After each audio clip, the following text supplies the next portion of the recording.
Narito ang iyong lingguhang horoscope para sa Cancer para sa araw ng January 25 hanggang January 31. Sa pagsisimula ng linggong ito mula January 25, ang iyong atensyon ay mapupunta sa iyong mga emosyon at sa seguridad ng iyong tahanan. Ang linggong ito ay panahon ng malalim na pagninilay-nilay tungkol sa iyong mga personal na pangangailangan at sa iyong ugnayan sa pamilya.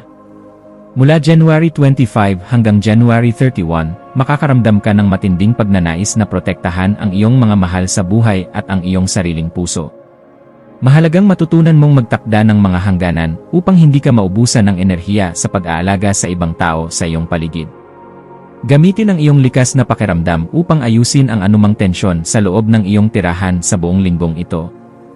Sa aspeto ng iyong karera, ikaw ay makakaranas ng mga pagkakataon upang ipakita ang iyong dedikasyon at katapatan sa iyong trabaho mula January 25. Maaaring may mga proyekto na nangangailangan ng iyong mabusising atensyon at pag-aalaga sa mga detalye sa buong linggo hanggang January 31. Ang iyong mga kasamahan ay titinala sa iyo dahil sa iyong kakayahang magbigay ng suporta sa gitna ng mga mahihirap na sitwasyon. Siguraduhin na pinapahalagahan mo rin ang iyong sariling mga nagawa at huwag mahiyang tanggapin ang papuri na nararapat para sa iyo. Ang iyong pagiging maunawain ay magiging susi upang mapanatili ang maayos na samahan sa iyong lugar ng pagtatrabaho sa linggong ito. Pagdating sa iyong pananalapi, ang linggong ito ay nagtutulak sa iyo na maging mas maingat at mapanuri sa iyong mga gastusin mula January 25. Maaaring makaramdam ka ng pangangailangan na gumastos para sa kaginhawaan ng iyong tahanan o para sa iyong pamilya sa linggong ito. Mahalagang magkaroon ng disiplina sa paghawak ng iyong pera upang matiyak na matatag ang iyong seguridad sa hinaharap hanggang January 31. Iwasan ang mga transaksyong hindi sigurado at mas unahin ang pag-ipon para sa mga mahahalagang bagay na darating sa iyong buhay. Ang iyong swerte sa pera ay nakadepende sa iyong kakayahang maging praktikal at mapagmatsyag sa bawat sentimong lalabas sa iyong bulsa.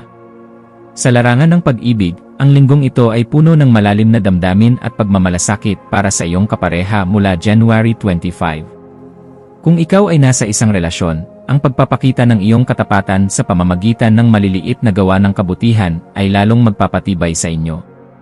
Para sa mga walang kapareha, ang January 25 hanggang January 31 ay panahon ng paghilom ng mga sugat ng nakaraan bago magbukas ng bagong puso. Maaaring makaramdam ka ng koneksyon sa isang tao na nakakaunawa sa iyong tahimik na damdamin at pangangailangan para sa seguridad. Huwag hayaang ang takot sa pagtanggi ay humadlang sa iyong pagkakataon na makahanap ng tunay na pag-ibig sa buong linggo. Ang iyong kalusugan ay mangangailangan ng atensyon, lalo na sa iyong tiyan at sa iyong pangkalahatang emosyonal na kalagayan mula January 25. Ang stress ay maaaring makaapekto sa iyong pakiramdam, kaya mahalagang kumain ng masustansyang pagkain at magpahinga ng sapat sa araw-araw. Mula January 25 hanggang January 31, subukang gumawa ng mga aktibidad na nagpapakalma sa iyong kalooban tulad ng pagluluto o pag-ayos ng bahay. Ang pakikinig sa iyong katawan ay magliligtas sa iyo mula sa anumang karamdaman na dulot ng sobrang pag-aalala sa ibang tao. Ang pagkakaroon ng sapat na oras para sa iyong sarili ay magbibigay sa iyo ng bagong sigla upang harapin ang mga hamon. Ang iyong mga maswerteng numero ay 2, 11, 20, at 29. Para sa iyong maswerteng kulay, ang pilak o silver ay magpapatindi ng iyong pakiramdam habang ang puti ay magdadala ng kapayapaan sa iyong puso mula January 25. Ang dapat mong gawin ay maglinis ng iyong tahanan at mag-ayos ng mga kagamitang nagbibigay sa iyo ng magandang alaala sa linggong ito.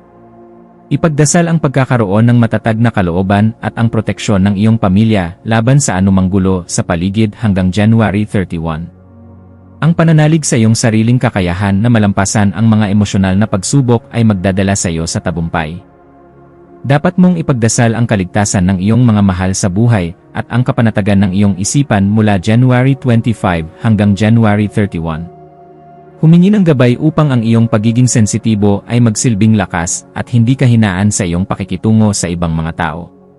Ang panalangin para sa pagpapatawad sa iyong sarili at sa iba ay magdadala ng tunay na kalayaan sa iyong puso sa buong linggo. Ipanalangin din ang sapat na biyaya upang matugunan mo ang lahat ng pangangailangan ng iyong tahanan ng walang pag-aalinlangan. Ang bawat umaga ay simulan ng may pasasalamat sa mga simpleng bagay na nagpapasaya sa iyong buhay sa araw-araw. Sa pakikipagkapwa-tao, ikaw ay magiging isang tagapakinig na puno ng malasakit at pag-unawa para sa iyong mga kaibigan mula January 25. Ang iyong pagiging matapat ay rerespetuhin ng marami, at marami ang lalapit sa iyo para sa iyong suporta sa linggong ito. Gayunpaman, maging maingat na huwag pasanin ang lahat ng problema ng ibang tao upang hindi ka maubusan ng lakas hanggang January 31. Maaaring may isang pagkakataon na kailangan mong tumanggi sa mga pabor na makakasama sa iyong sariling kapayapaan sa iyong paligid. Ang iyong pakikitungo sa iba ay magbubunga ng tapat na pagkakaibigan na tatagal ng mahabang panahon sa iyong buhay. Ang iyong pagiging malikhain ay lilitaw sa paggawa ng iyong tahanan na mas komportable at puno ng sining na may damdamin mula January 25. Gamitin ang panahong ito upang magluto ng mga espesyal na pagkain o gumawa ng mga dekorasyon na nagpapakita ng iyong pagkatao sa buong linggo. Ang iyong sining ay nakaugat sa iyong mga emosyon, kaya ang bawat gagawin mo ay magkakaroon ng malalim na kahulugan bago ang January 31. Ang linggong ito ay paborable para sa mga gawaing nangangailangan ng pasensya at pagmamahal sa bawat detalye ng iyong ginagawa. Hayaan ang iyong puso na gumabay sa iyong mga kamay sa paglikha ng mga bagay na magbibigay ng saya sa iba. Sa loob ng iyong tahanan, mararamdaman ang isang mainit na atmosfera ng pagkakaisa at pagmamahalan mula January 25 hanggang January 31. Ang iyong papel bilang tagapangalaga ng pamilya ay magiging napakahalaga sa mga sandaling may hindi pagkakaunawaan sa inyong lahat. Maglaan ng oras upang makipagbonding sa iyong mga magulang o anak upang mas mapalalim ang inyong tiwala sa isa't isa sa linggong ito. Ang pagkakaroon ng isang masayang tahanan ay magbibigay sa iyo ng lakas na harapin ang anumang bagyo sa labas ng iyong buhay. Ang iyong tirahan ng iyong kuta, kaya siguraduhin na puno ito ng positibong enerhiya at pag-unawa sa bawat araw. Sa emosyonal na antas, makakaranas ka ng matinding kagaanan kapag alam mong ligtas ang iyong mga mahal sa buhay mula January 25. Ngunit, maging maingat sa mga sandaling nakakaramdam ka ng labis na pagiging maramdamin sa mga puna ng ibang tao sa buong linggo. Ang paghahanap ng kumpirmasyon sa iyong sariling halaga at hindi sa opinyon ng iba ay magdadala ng tunay na kapanatagan bago ang January 31. Ang iyong emosyon ay kailangang maging balanse upang hindi ka malunod sa iyong sariling mga pag-aalinlangan sa buhay. Ang pagtanggap sa iyong mga damdamin ay magpapakita ng iyong tunay na kalakasan bilang isang individual sa linggong ito. Ang espiritualidad ay magiging sentro ng iyong pagmuni-muni tungkol sa kahulugan ng pamilya at sa banal na plano para sa iyo mula January 25. Ang paglalaan ng oras para sa tahimik na panalangin o pag-aayuno ay makakatulong sa iyong espiritual na paglago sa buong linggo. Maniwala ka na ang bawat pagsubok na iyong nararanasan ay may layuning patatagin ang iyong pananalig sa Diyos hanggang January 31. Ang iyong pananampalataya ang magiging anchor mo sa gitna ng anumang emosyonal na bagyo na maaaring dumaan sa iyong buhay. Ipagpatuloy ang pagiging mapagbigay sa espiritual na aspeto sa pamamagitan ng pagdarasal para sa ikabubuti ng lahat ng mga tao. Sa kabuuan, ang linggong ito ay isang panahon ng pagpapatatag ng iyong mga pundasyon at pagpapahalaga sa iyong mga ugat mula January 25. Ang bawat hakbang na iyong gagawin mula January 25 hanggang January 31 ay dapat na puno ng malasakit at pag-ingat sa iyong sarili. Huwag mong hahayaang ang takot sa hinaharap ay magpigil sa iyo sa pag-abot ng iyong tunay na kaligayahan sa araw-araw. Ang iyong pagiging maunawain at matyaga ay ang iyong pinakamalaking sandata na magdadala sa iyo sa tagumpay sa bawat yugto. Ang linggong ito ay magtatapos ng may mga bagong aral na magpapatatag sa iyong puso at isipan sa lahat ng oras. Manatiling nakatutok sa iyong mga adhikain para sa iyong tahanan at huwag sumuko sa mga pansamantalang pagsubok mula January 25. Ang iyong katatagan ay magiging inspirasyon sa iyong pamilya at sa mga taong nagmamahal sa iyo ng tapat sa buong linggo.